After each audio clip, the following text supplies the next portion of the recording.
Mesdames, Messieurs, bonsoir. Bienvenue dans votre journal d'information et merci d'être avec nous pour faire le point sur l'actualité martiniquaise de ce mardi 8 mars, journée internationale des femmes.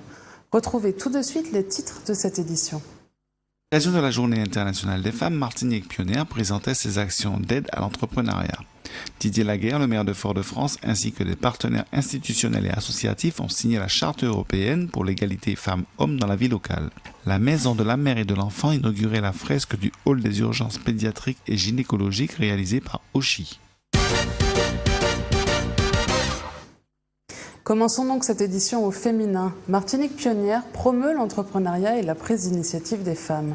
Dans le cadre de cette journée internationale des femmes, l'association accueillait le public dans ses locaux. L'occasion d'un moment d'échange entre pionnières et porteuses de projets. Jean-Pierre Zabulon les a rencontrées. Reportage. Martinique Pionnière est une association qui fait partie d'une fédération qui accompagne les femmes porteuses de projets. À l'occasion de la journée de la femme, elles avaient ouvert leurs portes. Ce qu'on veut faire passer comme message, c'est qu'entreprendre pour une femme, c'est pas impossible. Et on veut casser les clichés qui tentent à faire croire qu'entreprendre c'est difficile, que c'est pas accessible aux femmes et que les femmes ne peuvent pas être chefs d'entreprise. C'est cette image-là qu'on veut leur faire passer. On veut également leur faire passer le message que se faire accompagner, ça permet de créer dans de meilleures conditions et que l'intérêt justement d'être dans un espace comme le nôtre, c'est d'avoir le réseau, d'avoir la sécurité et les compétences à disposition pour pouvoir créer dans des conditions optimales. On voit que c'est une petite amélioration, mais on voit que le nombre de femmes qui entreprennent est un petit peu plus élevé et on voit plus de représentation des femmes dans les instances dirigeantes des entreprises. Donc oui, c'est une amélioration. Après, c'est une lutte qui est longue, mais c'est quelque chose qui se fera avec le temps. La posture commence déjà à changer. Dans notre classe, nous avons quand même 24 élèves filles. C'était intéressant pour nous de leur présenter ce dispositif, cette association, et leur dire qu'après les diplômes, il y a la phase professionnelle. Et donc après le BTS ou même après les études supérieures, une licence professionnelle, un master, elles peuvent créer leur propre entreprise et être manager et entrepreneuse aussi. Donc pour nous aujourd'hui, c'était important à 2 pas du lycée Schellcher de venir à Martinique Pionnière. On a une élève qui a fait déjà des démarches en ce sens. Je pense que là aussi il s'agit pour nous de leur montrer que certaines seront salariées, mais d'autres peuvent être managers et d'autres peuvent être encore entrepreneurs et proposer des emplois à d'autres personnes. Martinique Pionnière promeut l'entrepreneuriat féminin et la prise d'initiative des femmes. L'association porte le premier incubateur féminin de Martinique. À l'occasion de cette journée du 8 mars, Didier Laguerre, le maire de Fort-de-France, et les différents partenaires administratifs et associatifs ont signé la Charte européenne pour l'égalité femmes-hommes dans la vie locale, dont l'objectif est de faire de Fort-de-France une ville exemplaire sur l'égalité femmes-hommes. Un reportage de Manuela Montlouis.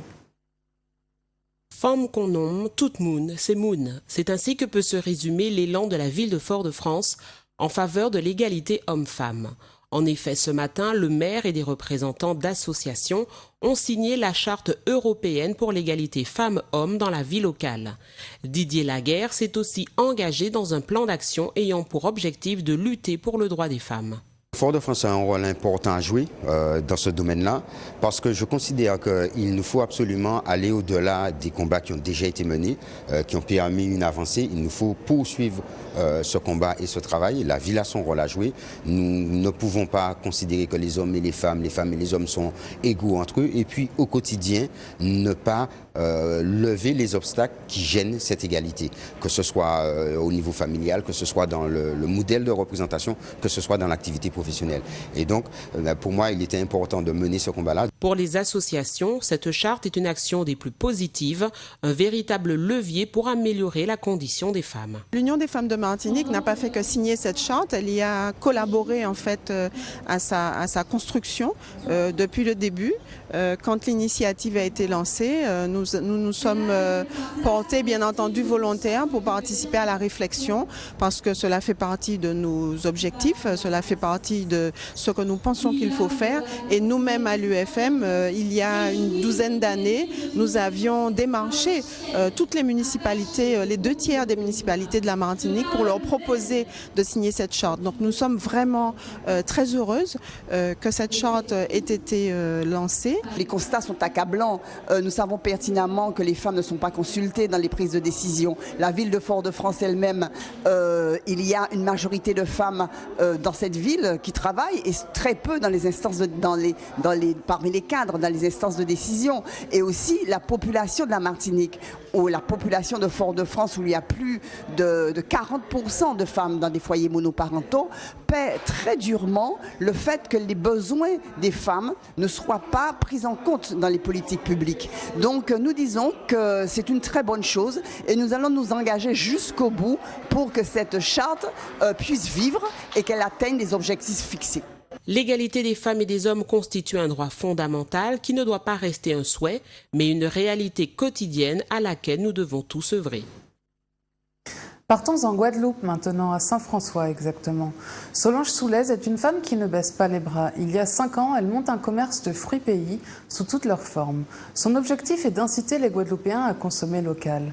Pour agrandir son affaire, elle pense au Crédit Marathon. Nous l'avons rencontrée, reportage. Je constate qu'en Guadeloupe, on ne mange pas assez local.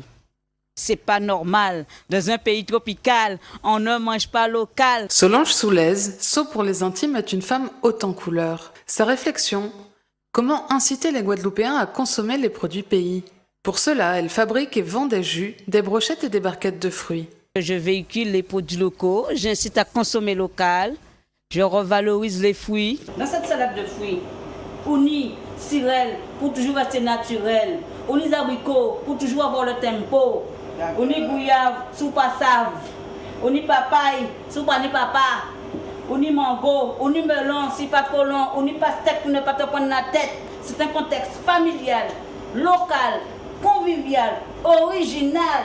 Gérante de Soglas depuis 2011, Solange a pensé à une manière originale d'équiper son nouveau local. Mon nouveau projet s'intitule le Crédit Marathon. C'est une idée que j'ai eue en peu de temps parce que Soglas s'est trouvé dans une impasse. Le maire m'a donné un local, ça fait 1 mois que j'ai mes clés. Je suis dans l'impossibilité d'aménager mon local. J'ai trouvé l'idée du Crédit Marathon. Je recherche 250 entreprises ou 500 entreprises afin de verser à une entreprise de matériel, d'équipement professionnel afin d'aménager mon local. Et le Crédit Marathon démarre 2 à 3 mois après l'aménagement de mon local, que chaque entreprise qui m'a versé les 10 € ou les 20 €, moi je commence le Crédit Marathon à verser chacun de ces entreprises leurs 10 € ou leurs 20 €. Je veux servir d'exemple aux jeunes Guadeloupéens, mais aux femmes pour leur dire de ne pas baisser les bras. Ensemble femme Guadeloupe, ensemble femme Doubout. Solange Soulez ne manque ni de création ni de phrasé pour convaincre sa clientèle. Mais elle sait surtout les surprendre.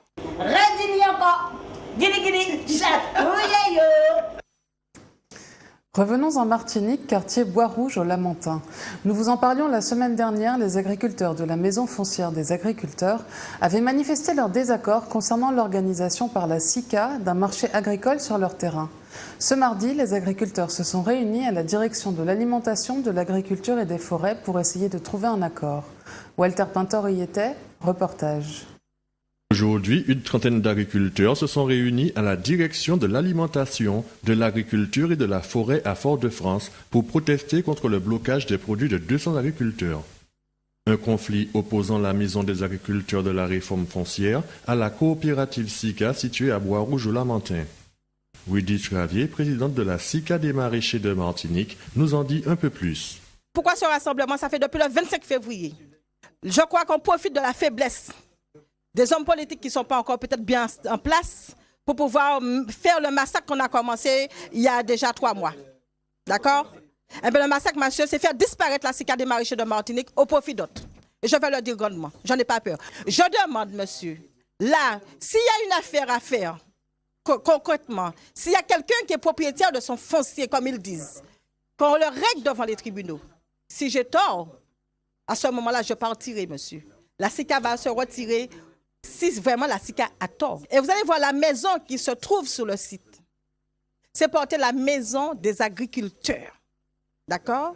La SICA qui est là, ce n'est pas une SICA de vente de string, hein, ni de t-shirt, hein, d'accord? C'est des produits de maraîchers qu'on vend là, d'accord? Et si je comprends bien, les maraîchers, c'est qui? Ce sont des agriculteurs.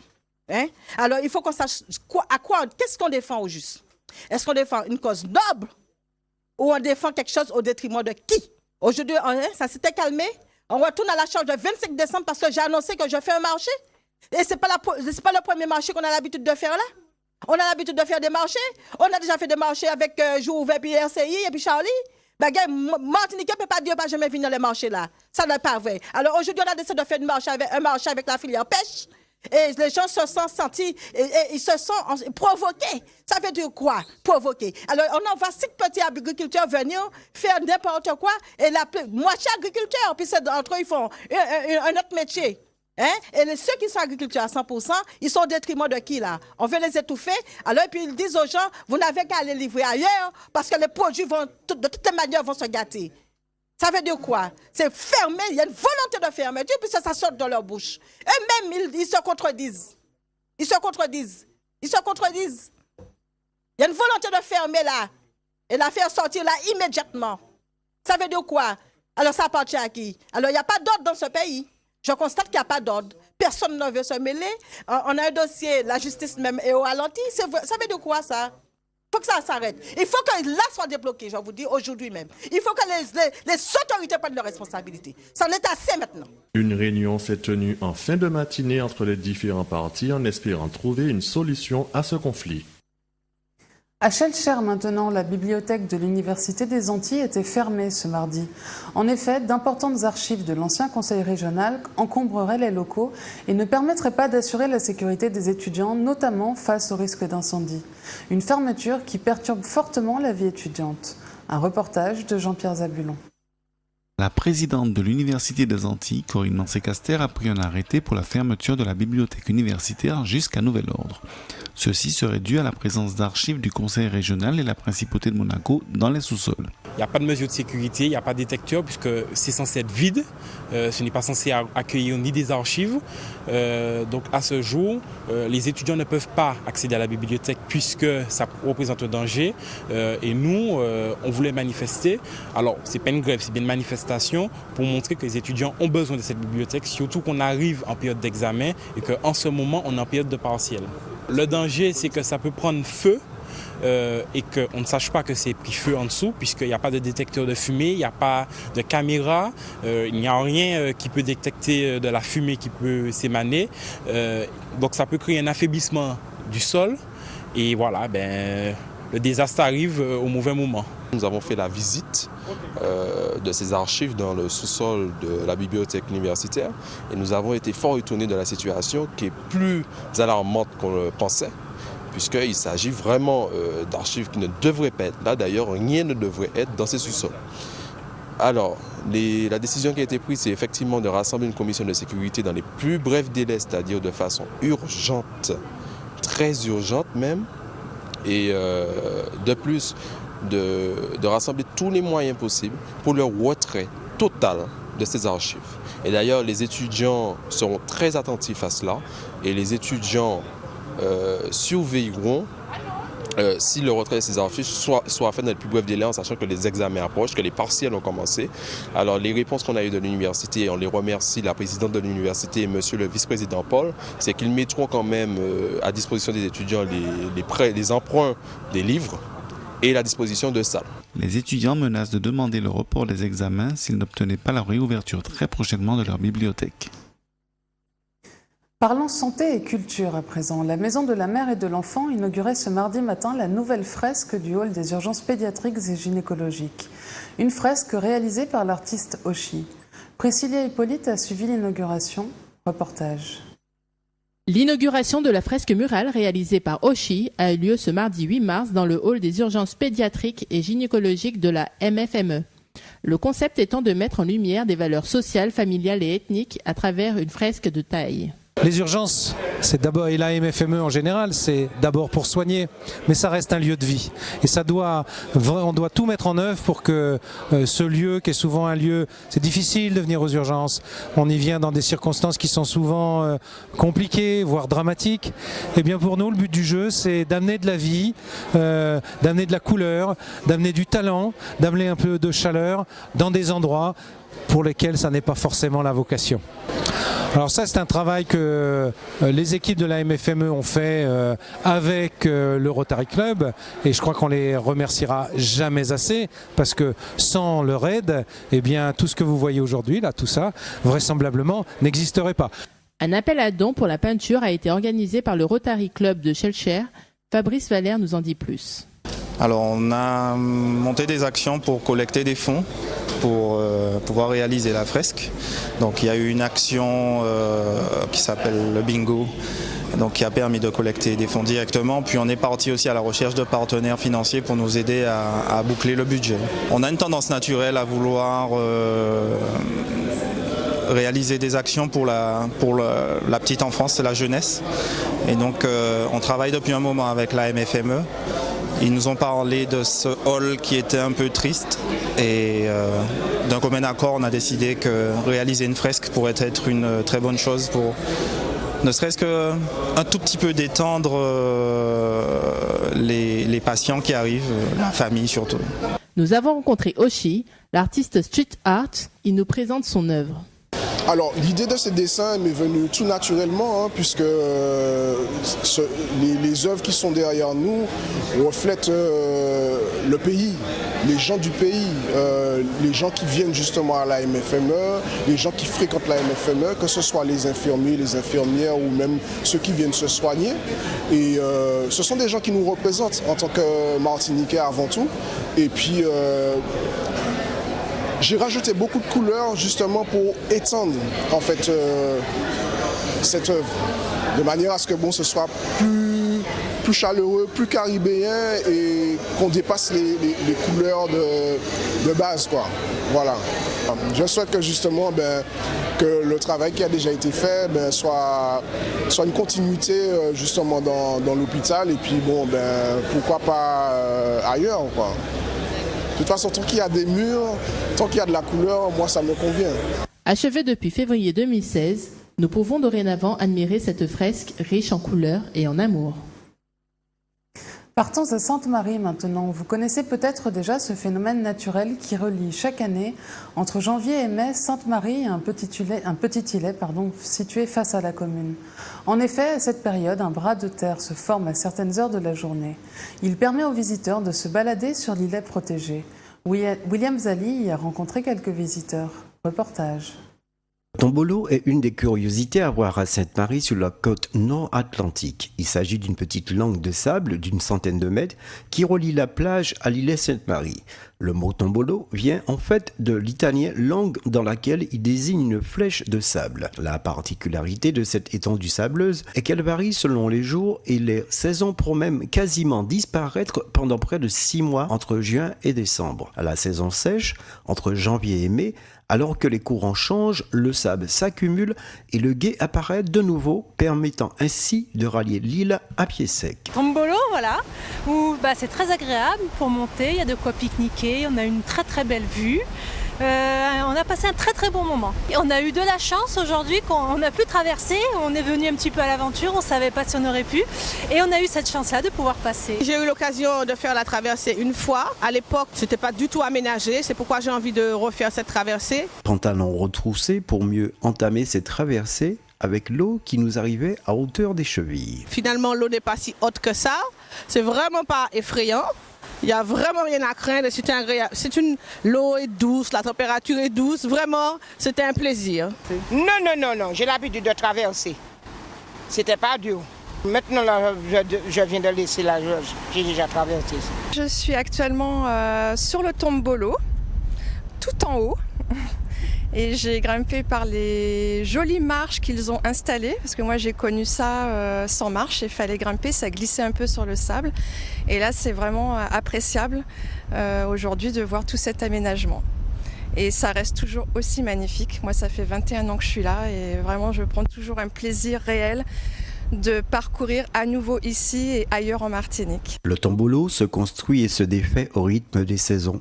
La nature fait bien les choses puisque l'île est une réserve naturelle interdite d'accès en période de nidification des oiseaux. Il reste cependant un important attrait touristique. Terminons cette édition en bref. La Martinique est en vigilance jaune pour mer dangereuse. Une forte houle nord-nord-ouest affecte progressivement l'arc antillais par le nord. Au cours de la nuit prochaine, des vagues entre 40 et 60 cm déferleront sur les plages exposées. Les creux maximums pourraient atteindre 1 mètre. La situation devrait se calmer jeudi en fin de journée. Et c'est la fin de cette édition. Merci de nous avoir suivis. Retrouvez dans un instant les informations nationales et internationales avec Euronews. Puis à 20h30, retrouvez votre émission Libre Antenne, l'édition sur l'endométriose. Passez une excellente soirée sur Zouk TV. À demain.